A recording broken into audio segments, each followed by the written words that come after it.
Bahujan Samaj party जिंदाबाद, Bahujan Samaj party जिंदाबाद, हमारी मायावती जी जिंदाबाद, बहुजन समाज पार्टी जिंदाबाद, बहुजन समाज पार्टी जिंदाबाद।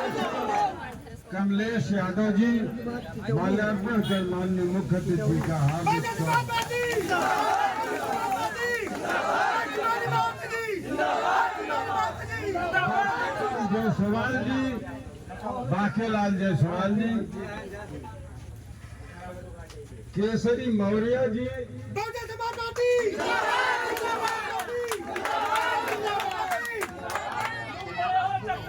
कोई नहीं है टक्कर में, जीतेगा जीतेगा। यहाँ से लोग आ रहे हैं, तुम्हारा कमल से ही खड़े हो।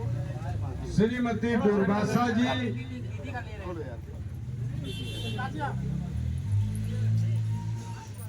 और आरती जी।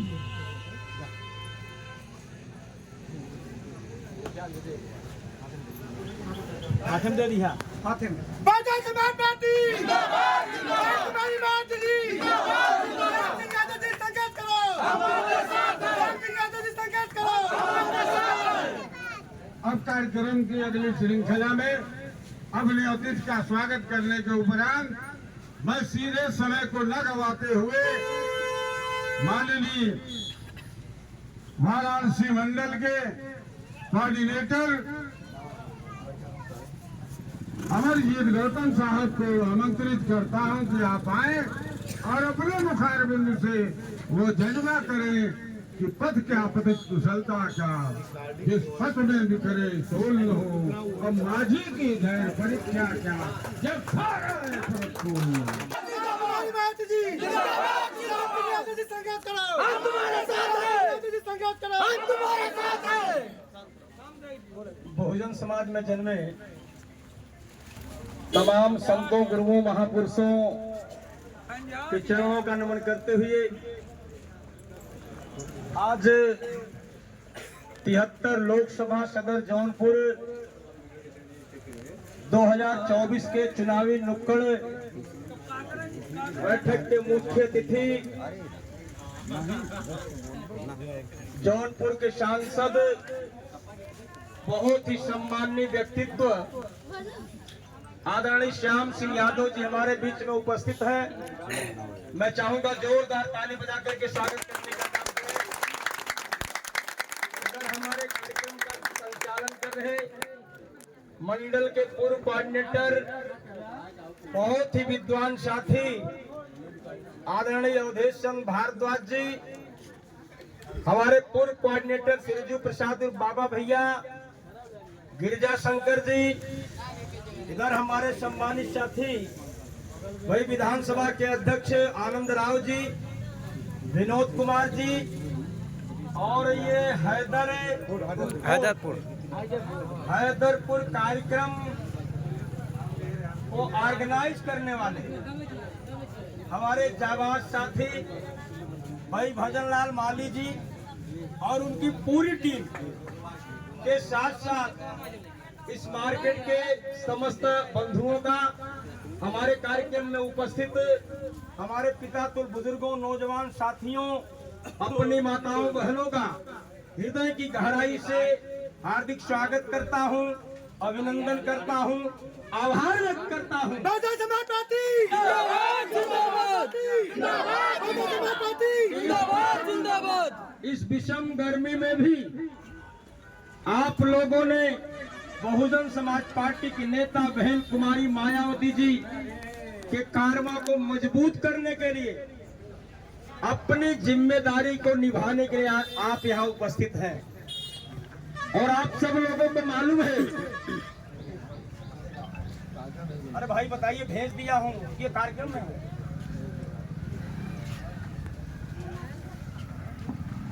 और मित्रों, आप लोगों ने, हमारी माताएं बहनें बैठी हैं, आप सब लोग यहाँ हैं। आजादी के इन 76 सालों में लगातार आप लोग वोट देते चले आ रहे हैं। हमारे लोगों के बेशकीमती वोट को लेकर के जिन लोगों को इस देश की शासन सत्ता चलाने का मौका मिला, वो वोट तो हमारा लिए, लेकिन हम लोगों के हित में कोई काम नहीं किया। इसीलिए बाबा साहब डॉक्टर अम्बेडकर ने जो वोट का अधिकार दिया था आप सब लोगों को, उन्होंने व्यवस्था बनाई थी। ये चुनाव कोई कुंभ का मेला नहीं है कि 25 साल बाद आएगा, बल्कि बाबा साहब डॉक्टर अम्बेडकर ने व्यवस्था देने का काम किया था कि हर 5वें साल चुनाव होगा। जिन लोगों को आपने एक बार चुनने का काम किया, जिन लोगों को आपने एक बार MP MLA मुख्यमंत्री प्रधानमंत्री बनाने का काम किया, भाई शांति बनाओ विजयनाथ जी, अगर वो लोग आप लोगों की अपेक्षा पर खरा नहीं उतरते हैं तो अगले 5वें साल जब चुनाव होगा तो लात मार करके उनको गद्दी से उतार देना। वो मौका आ गया है मित्रों। बहुजन समाज पार्टी जिंदाबाद, बहुजन समाज पार्टी जिंदाबाद, बहुजन समाज पार्टी। बीच में हम पूछना चाहते हैं आप लोगों से कि भारतीय जनता पार्टी की सरकार देश और प्रदेश में चल रही है, बताओ हमारा आरक्षण को छीना गया कि नहीं छीना गया? भैया जरा शांति बना लो आप लोग, जरा जाओ पीछे जरा। हमारे आरक्षण को छीन लिया गया। हमारे बच्चों को जो वजीफा मिलता था, स्कॉलरशिप मिलती थी, बताओ बंद हो गया कि नहीं बंद हो गया? ये भाजपाइयों ने सपाइयों ने बंद कर दिया कि नहीं कर दिया? हमारे बच्चे पढ़ लिख करके बाबा साहब डॉक्टर अम्बेडकर के आरक्षण की बदौलत जो IAS IPS PCS बनते थे, ये समाजवादी पार्टी और भारतीय जनता पार्टी के लोगों ने उस रास्ते को बंद करने का काम किया। बताओ बदला लेना है कि नहीं लेना है? वोट की चोट देना है, वोट की चोट देना है और इनसे इनका राजपाट छीन लेना है। राजपाट छीन करके बहन कुमारी मायावती जी को इस देश की सत्ता सौंपना है। जब बहन जी इस देश की मालकिन बनेंगी तब इस देश के गरीबों का भला होगा, वरना भला होने वाला नहीं है। सरकार चल रही है भारतीय जनता पार्टी की, क्या कर रहे हैं? पूछ लीजिए भाजपा वालों से कि भाई कितने विश्वविद्यालय बनाए आप, हमारे आपके बच्चे कहाँ पढ़ने लिखने जाएंगे? कितने प्राइमरी स्कूल बनवाए, कितने इंटर कॉलेज डिग्री कॉलेज बनवाए, कितने नौकरी दिए आप उत्तर प्रदेश में देश में? दिया किसी ने? बहका दिए कहे 15 लाख देंगे, मिला किसी को? बता दिए 2 करोड़ नौकरी देंगे, मिला किसी को? और जब मीडिया वालों ने पूछा प्रधानमंत्री से कि भाई आपने 15 लाख देने का वादा किया था, 2 करोड़ नौकरी देने का वादा किया था, आपने दिया नहीं, तो प्रधानमंत्री ने कहा भाई ये वादा नहीं, ये तो जुमला था। अब आप बताओ, जिस देश का प्रधानमंत्री अपने द्वारा किए गए वादे को जुमला बोलता है, तो बताओ उसकी कैबिनेट पर भरोसा किया जा सकता है? अरे भाई जब मालिक गड़बड़ा, जब मालिक गड़बड़ा तो घरे घरे के सदस्य कैसे नहीं है भाई? और हम तो खुद कहते हैं कि कोर्ट को संज्ञान लेना चाहिए। ये राजनीतिक पार्टियां, चाहे वो भारतीय जनता पार्टी हो, चाहे समाजवादी पार्टी हो, चाहे कांग्रेस पार्टी हो, चाहे मार्क्सवादी कम्युनिस्ट पार्टी हो, चाहे कम्युनिस्ट पार्टी हो, इस देश में जितने राजनीतिक पार्टियां हैं वो सारे के सारे लोग अपना घोषणा पत्र चुनाव में जारी करने का काम करते हैं और गरीबों का बेशकीमती वोट लूट करके जब राजा बन जाते हैं, सत्ता पा जाते हैं, उस घोषणा को फाड़ कर फेंक देते हैं। उस घोषणा में कोई काम होता है? बताओ, कोर्ट को स्वतः संज्ञान लेकर मुकदमा कायम करना चाहिए नहीं करना चाहिए? कोर्ट को स्वतः संज्ञान लेकर के इन घोषणा पत्र जारी करने वाली पार्टियों के खिलाफ मुकदमा कायम करना चाहिए, क्योंकि आपने देश के गरीबों के साथ अन्याय किया है। देश के गरीबों को आपने लालच दे करके उनका बेशकीमती वोट लूटने का काम किया। लेकिन हमारी नेता, हमारी बहन कुमारी मायावती जी चुनाव में कोई घोषणा पत्र जारी नहीं करती है। क्या कहती है बहन जी? हमारी कहती है कि बाबा साहब डॉक्टर अम्बेडकर ने जो संविधान बनाया है वो संविधान ही हमारा घोषणा पत्र है। जब हमारी सरकार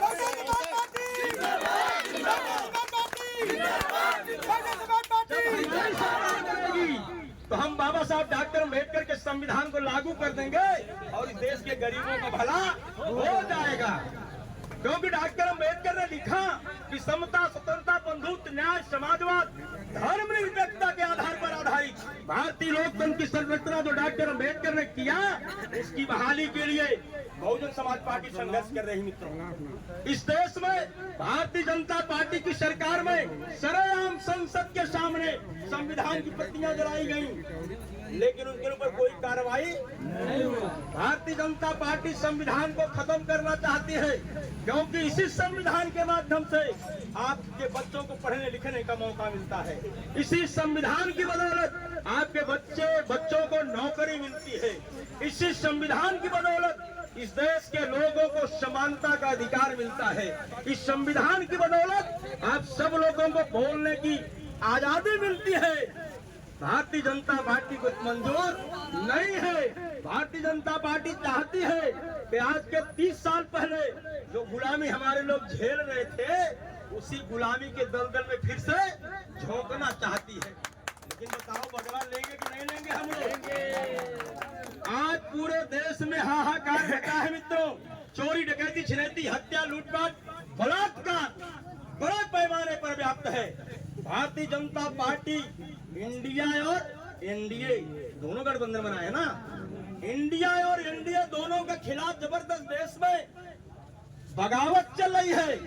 और हमारे आपके नेता बहन कुमारी मायावती जी ने पूरे देश में लोकसभा का चुनाव लड़ने का काम किया और बढ़िया बढ़िया कैंडिडेट दिया। ईमानदार छवि वाले आईएएस अफसर कौन? श्याम जिंदाबाद, मछली शहर लोकसभा से हमारा भाई आईएएस से रिटायर हो गए कृपा शंकर पासी, वो आईएएस से रिटायर है, उसको बहन जी ने मौका दिया है। आपकी बहन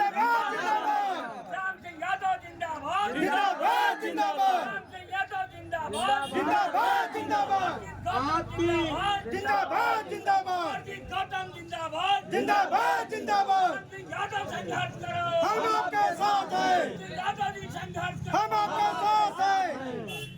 आपकी बहन बीएचयू में प्रोफेसर रही डॉक्टर इंदु चौधरी को लालगंज से बहन जी लड़ाने का काम किया है। मालूम है कि नहीं मालूम? आप लोग फेसबुक व्हाट्सएप देखते हैं कि नहीं देखती हैं? और हमारी बहन दिल्ली विश्वविद्यालय में जो प्रोफेसर थी डॉक्टर रितु सिंह, इन सामंतवादियों ने जबरदस्ती प्रोफेसर की कुर्सी से हमारी बहन रितु सिंह को हटाने का काम किया। लेकिन हमारी नेता बहन कुमारी मायावती जी ने चंडीगढ़ लोकसभा से बहन डॉक्टर रितु को भी प्रत्याशी बनाने का काम किया है। मित्रों, और नेशनल दस्तक का संपादक जो मीडिया वाले भाई बैठे हैं, जिसको कोई नहीं पूछता उसको कौन पूछता है? जिसको कोई न्याय नहीं देता उसको बहुजन समाज पार्टी की नेता बहन कुमारी मायावती जी न्याय देती हैं। नेशनल दस्तक के संपादक शंभू सिंह, उनको बहन जी ने वैशाली से चुनाव लड़ाने का काम किया बिहार में, जहां 75 आजादी के 75 साल से किसी ओबीसी को लड़ने का मौका नहीं मिला। तो हमारी नेता बहन कुमारी मायावती ने कहा कि शंभू तुम जाओ, तुम कुर्मी समाज के हो, पटेल समाज के हो, जाओ वैशाली में बहुजन समाज पार्टी की आवाज को बुलंद करो। तो हमारी नेता बहन कुमारी मायावती जी इतना बढ़िया बढ़िया टिकट दे दिया है कि आज सपा, भाजपा, कांग्रेस सबकी हालत खराब हो रही है। चुनाव में चौंकाने वाले परिणाम आएंगे। 4 जून को रिजल्ट आएगा और 25 मई को आप लोगों को वोटिंग करना है। कहाँ बटन दबे, कहाँ दबे, कहाँ चुनाव निशान बा? 25 मई को सुबह 7 बजे सबको लाइन में लग जाना है। बहन जी कहाँ मर्जी जाकर के अपनी हमारी माताओं बहनों को बता देना। आप लोगों के ऊपर नाज करती हैं बहन जी, कहती हैं कि हमारी माताएं बहनें चट्टान की तरह बहुजन समाज पार्टी के साथ खड़ी रहती हैं। कहती कि नहीं कहती हैं? तो 25 मई को सुबह 7 बजे आप लोग अपने अपने गांव में जो बूथ जहां वोट पड़ेगा पहुंच जाइएगा, लाइन लगा लीजिएगा और कहिएगा पहले मतदान फिर जलपान। अगर घरे के मनसेधु लोग अगर ये कहें कि नहीं पहले मैं खाना बना के खिया के तब जा, ना ना इतना होई और गावत जाया लगन कहावत जाया कि चला सखी वोट दे आई, बटन हाथी पे दबाई। अच्छा रहेगी ना रही? इसलिए मित्रों मैं कहना चाहता हूं कि सपा भाजपा कांग्रेस के लोगों ने इस देश के गरीबों का बेशकीमती वोट लूट करके राजा बनने का काम किए, लेकिन गरीबों का कोई भला नहीं हुआ। जो डॉक्टर अंबेडकर ने जब व्यवस्था दिया था, जिस संविधान को बनाया था डॉक्टर अंबेडकर ने, 2 साल 11 महीना 18 दिन लगा करके अथक परिश्रम करके दोनों हाथ से बाबा साहब डॉक्टर अंबेडकर लिखते थे। विलक्षण प्रतिभा के धनी थे, 9 भाषाओं के ज्ञाता थे, दोनों हाथ से लिखते थे बाबा साहब डॉक्टर अंबेडकर। उन्होंने सोचा था कि जब ये देश आजाद हो जाएगा और देश आजादी के बाद जब भारतीय संविधान को लागू कर दिया जाएगा, इस देश का जो गरीब है वो समाज की मुख्य धारा में और विकास की मुख्य धारा में जोड़ने का काम करेगा। लेकिन मित्रों, इस देश के शासन सत्ता चलाने वाले लोगों ने ऐसा नहीं किया। इसलिए हम सब लोगों को बहुजन समाज पार्टी के प्रत्याशी भाई श्याम सिंह यादव के चुनाव निशान हाथी के सामने वाली बटन दबा करके भारी बहुमत से जितवाना है। इन्हीं चंद शब्दों के साथ, भाई समय ज्यादा हो रहा है, इस शेर के साथ हम अपनी बात खत्म करेंगे कि बिस्मिल आजाद भगत सिंह का अब वो बलिदान कहाँ है। हमारे तमाम नौजवानों ने हंसते हंसते फांसी के फंदे को चूम लिया। इस देश की आजादी के लिए हमारे तमाम नौजवानों ने हंसते हंसते फांसी के फंदे को चूम लिया। हमारे नौजवानों ने सपना देखा था जब ये देश आजाद होगा, इस देश की सारी धन संपदाएं हमारी होगी, इस देश में हमको बराबर का मान सम्मान मिलेगा। लेकिन मित्रों, देश तो आजाद हो गया, हमको क्या मिला? हमको वही मिला, वही बेकारी, वही बेबसी, वही लाचारी। हमारे हिस्से वही तो आई, हमारे हिस्से वही तो है, लाचारी, बेबसी। हमारे लोग खाने के लिए मजबूर। 5 किलो राशन पर जिंदा रखना चाहते हो? 5 किलो राशन पर भारतीय जनता पार्टी के लोगों ने गरीबों का बेशकीमती वोट लूट करके राजा बनने का काम किए। इनकी नीत और नियत दोनों ठीक नहीं है। अगर इनकी नीत और नियत दोनों ठीक होती, गरीबों को भला करना चाहते, तो इस हैदरपुर गांव में जितनी जीएस जमीनें हैं, जितनी गांव समाज की जमीनें हैं, जितनी नजूल की जमीनें हैं, जितनी चारागाह की जमीनें हैं, उन सारी जमीनों को इस हैदरपुर गांव के गरीबों में 2-2 एकड़ पट्टा करने का काम कर देते। जो हमारे गरीब जमीन का मालिक बन जाते, तो बताओ 20 कुंटल पैदा करते कि नहीं करते? करते ना। लेकिन ये भाजपा और कांग्रेस सपा के लोग गरीबों को जमीन देना नहीं चाहते। ये कहते हैं कि अगर हम जमीन बांट देंगे गरीबों को, तो ये गरीब जमीन के मालिक बन जाएंगे। जब ये गरीब मालिक बन जाएंगे जमीन के, तो हमारे खेते में काम करे के आई। यही तो कहते हैं, आज यही तो कह रहे हैं भाई। इसलिए आपको फैसला लेना है, इसलिए आपको चिंतन करना है, विचार करना है कि 25 मई को पूरा करंट रखना अपने अंदर कि 25 मई को इतनी बटन दबाएंगे कि विरोधी चित्त हो जाएगा और माननीय श्याम सिंह यादव जीत जाएंगे, लोकसभा में